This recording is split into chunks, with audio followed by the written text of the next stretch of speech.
February 20th, 2026. Deep inside Mexico's military intelligence headquarters, something shifts. After years of dead ends, false leads, and near misses, they finally have a thread to pull. The man they are hunting is Nemesio Rubén Oseguera Cervantes. The world knows him as Elmencho. He is 59 years old. He is the most powerful drug lord alive. The United States has a $15 million bounty on his head, and for years, nobody could find him. That is about to change. By the time this video is published, new details may have emerged. Here is how it unfolded. It begins not with soldiers or helicopters, it begins with a woman. Mexican military intelligence has spent months quietly mapping Elmencho's inner circle, his lieutenants, his couriers, his habits. Buried inside that network is something personal, a romantic partner, and on February 20th, a trusted man in her orbit, a man she relies on, a man she trusts completely, is located by intelligence agents. They watch him, they follow him, and he leads them somewhere, a quiet mountain town called Tapalpa, in the southern part of Jalisco state. Scenic, remote, the kind of place you go to disappear. And tucked away just over 3 miles southwest of the town center, down a long winding driveway near the Tapalpa Country Club, is a gated cabin complex called Cabañas La Loma. Take a look at what happened. This property was already flagged. The U.S. Treasury had sanctioned Cabañas La Loma, not once but twice, in 2015 and again in 2017, for providing direct material support to the Jalisco cartel's drug trafficking operations. This was Elmencho's safe house, and now they know he is inside. February 21st, the following morning, the lover leaves the compound. She gets in a vehicle and drives away. But Elmencho stays. He remains at the hideout with his security detail. Heavily armed men, loyal to him, prepared to die for him. This is the window the military has been waiting for. Mexican Defense Secretary General Ricardo Trevilla later describes what happens next. Units from the Mexican Army and the National Guard begin quietly establishing a cordon, a ring of ground forces, positioned in states bordering Jalisco so as not to raise suspicion. 6 helicopters are placed on standby. The National Guard's Special Immediate Reaction Force is activated. The plan is assembled in under 24 hours. To avoid tipping anyone off, the decision is made. This will be primarily a ground operation. Limited air support, boots on the ground, close quarters. Take a look at what happened.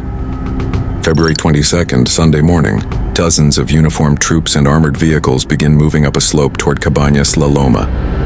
Eyewitness footage, later verified by CNN, captures the advance. In other clips filmed further down the driveway, you can hear automatic gunfire ripping through the air. Thick black smoke begins rising from the site. Elmencho security forces are fighting back. Inside the compound, chaos erupts. But Elmencho does not stand and fight. He runs. He grabs 2 bodyguards and flees into the dense wooded area surrounding the cabins. Brush, trees, terrain he knows. He is moving fast.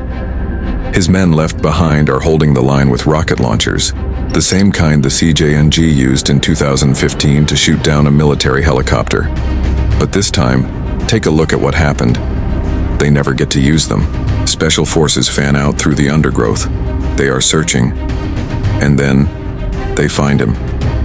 Elmencho is located hiding in the brush, crouched down, surrounded by trees. The most wanted man in Mexico, cowering in the dirt. The confrontation is brief and violent. Soldiers open fire. Elmencho is hit. Both of his bodyguards are hit. All 3 go down. Military medics rush in and assess the situation. All 3 are in critical condition. Take a look at what happened next. A helicopter is called in. Elmencho, wounded in and out of consciousness, is loaded aboard and airlifted toward Mexico City. His 2 bodyguards are alongside him. None of them make it. Nemesio Rubén Oseguera Cervantes, Elmencho, is pronounced dead in the air. The most powerful drug lord in the Western Hemisphere does not die in a blaze of glory. He dies on a stretcher, being flown over the country he terrorized for decades. 8 cartel members were killed at the scene. 2 others were arrested. Seized from the compound, armored vehicles, rocket launchers capable of downing aircraft, long rifles, and weapons of war. 3 members of the Mexican armed forces were wounded and are receiving treatment. But the operation is not over, not even close. Within minutes of the news breaking, the CJNG responds. Cartel fighters erect more than 250 roadblocks across 20 Mexican states. Vehicles are set on fire. Businesses are torched. In Guadalajara, Mexico's second-largest city and a 2026 FIFA World Cup host, the streets empty. It becomes a ghost town. Passengers at the international airport sprint across the terminal. They crouch behind chairs. Flights are canceled. Delta, American, Alaska, and Air Canada all suspend service. The U.S. Embassy issues a shelter-in-place advisory for American citizens across 5 Mexican states. And in the days that follow, the full cost of the retaliation becomes clear. 25 members of Mexico's National Guard are killed in 6 separate attacks. 30 cartel suspects are killed in Jalisco. 4 more in Michoacan. In total, more than 70 people die in the operation and its aftermath. There are questions we are still working to answer. How much did U.S. intelligence actually contribute? Defense Secretary Trevilla confirmed that American support helped Mexican authorities dismantle Elmencho's information networks and confirmed his precise location. White House Press Secretary Caroline Leavitt confirmed the U.S. provided intelligence support. Mexican President Claudia Sheinbaum was careful to clarify, no U.S. ground forces were involved. This was a Mexican operation. What happens to the cartel now?